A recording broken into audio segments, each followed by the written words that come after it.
ಇದು killing star Darshan ಪಾಲಿನ ಒಂದು ಮಾತ್ರೆಯ ಕತೆ. ಉಗುರಲು ಹೋಗೋದಕ್ಕೆ ಕೊಡಲಿ ತಗೊಂಡಂಗಾಯ್ತು ದರ್ಶನ್ನ ವ್ಯತೆ.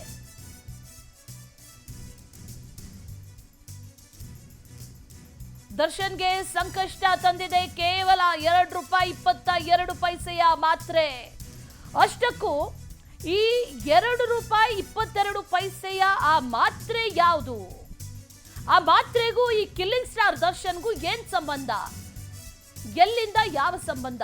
₹2 ಮಾತ್ರೆಯ ಕತೆ ಏನು ಅನ್ನುವಂತ ಪ್ರಶ್ನೆ ಒಂದ್ ಕಡೆ. ಮತ್ತೊಂದ್ ಕಡೆಯಲ್ಲಿ ಸಣ್ಣದ್ರಲ್ಲಾಗುವಂಥದ್ದನ್ನ ಕೊಡ್ಲಿ ತಗೊಂಡು ಮಾಡ್ಕೊಂಡಂಗಾಯ್ತು ಅನ್ನುವಂಥ ರೀತಿಯಲ್ಲಿ ಆಗೋಗಿದೆ ಈಗ ದರ್ಶನ್ನ ಕತೆ. ಬಿಪಿಯನ್ನ ಮುಂದಿಟ್ಕೊಂಡು ಸರ್ಜರಿಯ ಗೇಮ್ ಮಾಡ್ತಾ ಇದ್ದಾರೆ ಕಿಲ್ಲಿಂಗ್ ಸ್ಟಾರ್. ಸರ್ಜರಿ ಡ್ರಾಮಾ ಮಾಡ್ತಾ ಇರುವಂತ ದರ್ಶನ್ಗೆ ಇದು ಶಾಕಿಂಗ್ ನ್ಯೂಸ್. ಯಾಕಂದ್ರೆ ಇದೇ ವಿಚಾರಕ್ಕೆ ದರ್ಶನ್ ಹೆಲ್ತ್ ಕಾರ್ಡ್ ಅನ್ನ ಚೆಕ್ ಮಾಡಿಸಿದ್ದಾರೆ ಎಸ್ಪಿಪಿ ಪ್ರಸನ್ನ ಕುಮಾರ್. ₹2.22 ಮಾತ್ರೆ ತಗೊಂಡ್ರೆ ಸರಿ ಹೋಗುತ್ತೆ ಅಂತ ಹಿರಿಯ ವೈದ್ಯರು ಹೇಳಿದ್ದಾರೆ.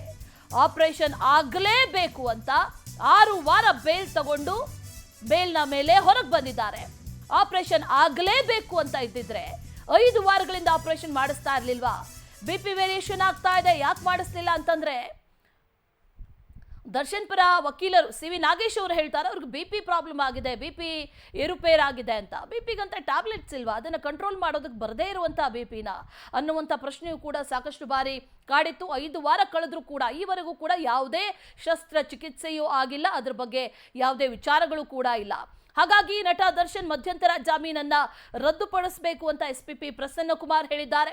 ಇನ್ನು ಸೋಮವಾರ ವಾದವನ್ನ ಮಂಡಿಸೋದಕ್ಕೆ ಎಸ್ಪಿಪಿ ಪ್ರಸನ್ನ ಕುಮಾರ್ ಸಜ್ಜಾಗಿದ್ದಾರೆ. ಮಧ್ಯಾಹ್ನ 2:30ಕ್ಕೆ ಈ ಅರ್ಜಿ ವಿಚಾರಣೆ ನಡೆಯಲಿದೆ. ಬಹಳ ಇಂಟ್ರೆಸ್ಟಿಂಗ್ ವಿಚಾರಗಳು, ಬಹಳ ಇಂಟ್ರೆಸ್ಟಿಂಗ್ ಅಂಶಗಳು ಈ ವಿಚಾರಣೆ ಸಂದರ್ಭದಲ್ಲಿ ಒಂದಷ್ಟು ನಡೆದಿದೆ.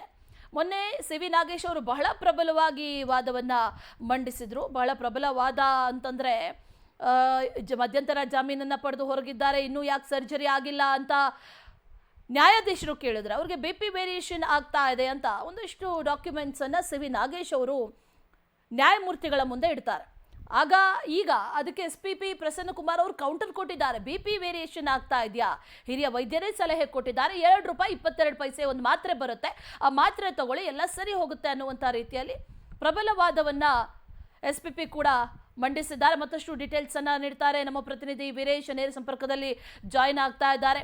ವೀರೇಶ್, ನಿಜಕ್ಕೂ ಕೂಡ ಈ ₹2.22 ಮಾತ್ರೆ ಇದೆಯಲ್ಲ ದರ್ಶನ್ ಪಾಲಿಗೆ ಬಹಳ ದೊಡ್ಡ ಮೊತ್ತವಾಗಿ ಪರಿಣಮಿಸುತ್ತೆ ಅನ್ನುವಂಥದ್ದನ್ನ ಗಮನಿಸ್ತಾ ಇದ್ದೀವಿ. ಯಾಕಂದ್ರೆ 5 ವಾರಗಳು ಕಳೀತು, ಆಪರೇಷನ್ ಆಗಲೇಬೇಕು ಅಂತ ಇದ್ದಿದ್ರೆ, ಅಂತ ಸಿಚುವೇಶನ್ ಇದ್ದಿದ್ರೆ ಖಂಡಿತವಾಗ್ಲೂ ಕೂಡ ವೈದ್ಯರು ಕೂಡ ಪರಿಗಣಿಸಿ ಯಾವುದಾದ್ರೂ ಬೇರೆ ಆಲ್ಟರ್ನೇಟಿವ್ ಮೆಥಡ್ ಅನ್ನ ಯೂಸ್ ಮಾಡಿ ಟ್ರೀಟ್ಮೆಂಟ್ ಮಾಡ್ತಾ ಇದ್ರು, ಸರ್ಜರಿ ಮಾಡ್ತಾ ಇದ್ರು. ಆದ್ರೆ ಆ ರೀತಿ ಆಗಿಲ್ಲ, ಕಾಲಹರಣ ಆಗ್ತಾ ಇದೆ ಅನ್ನುವಂಥದ್ದು ಗೊತ್ತಾಗ್ತಾ ಇದೆ. ಅದನ್ನ ಮನವರಿಕೆ ಕೂಡ ಮಾಡಿಕೊಟ್ಟಿದ್ದಾರೆ ಎಸ್ಪಿಪಿ. ಬಹಳ ಪ್ರಬಲವಾದ ವಿವಾದಗಳು, ಪ್ರತಿವಾದಗಳು ನಡೆದಿದೆ. ಡೀಟೇಲ್ಸ್ ಅನ್ನ ಕೊಡೋದಾದ್ರೆ ವೀರೇಶ್.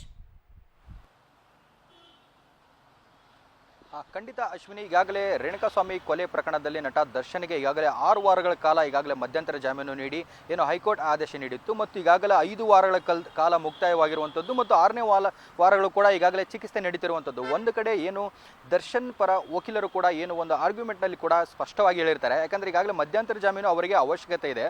ಒಂದು ಕಡೆ ಫಿಸಿಯೋಥೆರಪಿ ಅವರಿಗೆ ಚಿಕಿತ್ಸೆ ಒಂದು ಕಡೆ ಆದರೆ, ಮತ್ತೊಂದು ಕಡೆ ಸರ್ಜರಿಯ ಅನಿವಾರ್ಯತೆ ಇದೆ, ಅವಶ್ಯಕತೆ ಇದೆ ಅನ್ನೋ ಒಂದು ಮಾತನ್ನು ಕೂಡ ಹೇಳ್ತಾರೆ. ಯಾಕಂದರೆ ಒಂದು ವೇಳೆ ಮುಂದಿನ ದಿನಗಳಲ್ಲಿ ಏನಾದರೂ ಸರ್ಜರಿ ಮಾಡದೇ ಇದ್ರೆ ಅವರಿಗೆ ಒಂದು ಅನಾರೋಗ್ಯಕ್ಕೆ ತುತ್ತಾಗುವಂಥ ಜೊತೆಗೆ ಏನು ಅವ್ರಿಗೆ ಪಾರ್ಶ್ವ ಅಟ್ಯಾಕ್ ಆಗುತ್ತೆ ಅನ್ನೋ ಒಂದು ಕಾರಣಕ್ಕೆ ಒಂದು ಹೇಳಿಕೆ ಕೂಡ ನೀಡಿರ್ತಾರೆ. ಆ ಸಂದರ್ಭದಲ್ಲಿ ಕೂಡ ಏನು ನ್ಯಾಯಾಲಯ ಕೂಡ ಮೆಡಿಕಲ್ ಆಧಾರದ ಮೇಲೆ 6 ವಾರಗಳ ಕಾಲ ಏನು ಒಂದು ಜಾಮೀನು ನೀಡ್ತಾರೆ. ಅದಾದ ಬಳಿಕ ಏನು ಮೊದಲನೇ ವಾರ ಮತ್ತು ರಿಪೋರ್ಟ್ ಕೂಡ ಕೊಡಬೇಕಾಗುತ್ತೆ. ಯಾಕಂದರೆ ಕೋರ್ಟಿಗೆ 6 ದಿನಗಳ ಒಳಗಾಗಿ ಮೆಡಿಕಲ್ ರಿಪೋರ್ಟ್ ಕೊಡಬೇಕು ಅನ್ನೋ ಒಂದು ಮಾತನ್ನು ಕೂಡ ಹೇಳ್ತಾರೆ. ಅದಾದ ಬಳಿಕ ಏನು ನವೆಂಬರ್ 6 ಮತ್ತು ನವೆಂಬರ್ 12ರಂದು 2 ರಿಪೋರ್ಟ್ ಸಲ್ಲಿಕೆ ಆಗುತ್ತೆ. ಅದಾದ ಬಳಿಕ 15ನೇ ತಾರೀಕಿಗೆ ಅವರಿಗೆ ರಕ್ತದೊತ್ತಡ ಹಿನ್ನೆಲೆಯಲ್ಲಿ ಅವರಿಗೆ ಮತ್ತೊಂದು ರಿಪೋರ್ಟ್ ಕೂಡ ರೆಡಿ ಆಗುತ್ತೆ. ಅದನ್ನು ಕೂಡ ಏನು ನ್ಯಾಯಾಲಯಕ್ಕೆ ಸಲ್ಲಿಕೆ ಮಾಡಲ್ಲ.